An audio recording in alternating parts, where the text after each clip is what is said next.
Hi there. We recently looked back at some of the major moments that shaped health financing in 2025. Now let's take a quick look ahead at some of the key prospects and trends that will shape the health financing landscape in 2026.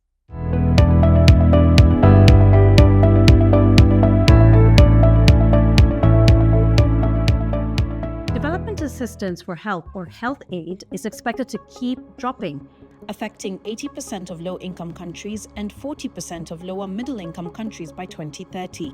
Aid is decreasing. Countries will need to depend more on their own domestic revenues. Right now, many countries still don't spend enough to reach basic universal health coverage. The World Health Organization's proposed program budget for 2026 to 2027 prioritizes advancing health equity and strengthening health systems resilience with a focus on sustainable financing through increased contributions from member states. Meanwhile, the Global Financing Facility is implementing its new 2026 to 2030 strategy focused on accelerating and sustaining progress on women's, children's, and adolescents' health amidst this changing financing landscape. Next, let's take a closer look at what's happening across the African region. Remember the Durban Promise?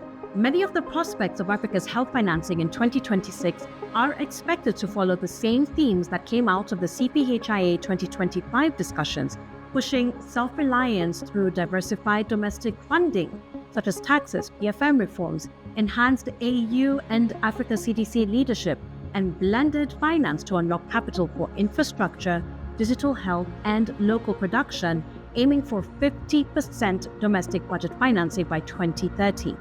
The question is, how will these countries increase their domestic budgets? Domestic financing will have to increase, but it still won't be enough. As aid continues to decline, African governments will need to fund more of their health systems. However, even with projected increases, spending remains far below UHC needs. Government health spending is projected to increase by 17% by 2030, but this is still far UHC benchmarks. This means we'll need to think more carefully about how to fill this financing gap by finding smarter, more sustainable ways to raise and manage health funds. New taxes will become more important. Countries will increasingly turn to domestic health taxes such as tobacco, alcohol, and sugary drinks to raise revenue and reduce health risks, as seen in countries that are already implementing this like South Africa, Mauritius, and Ethiopia. These types of taxes are becoming more and more popular because they offer a double benefit. One, they can generate more steady revenue, and two, they reduce major health burdens linked to tobacco, alcohol, and sugary drinks. There are economic pressures that may limit what governments can actually spend on health. Many African countries face tight budgets due to growing debt, slow growth, and global uncertainty, limiting how much they can invest in health.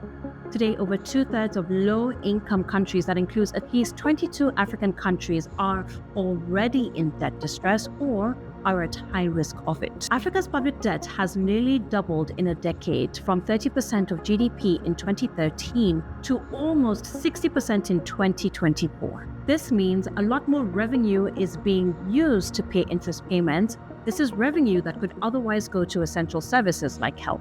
What about blended finance and investment? Well, countries are increasingly using blended finance where public and private capital are combined to support critical areas like health infrastructure, digital health systems, and local production of vaccines and medical supplies. This approach is becoming more important as external aid declines and governments look for new ways to attract investments.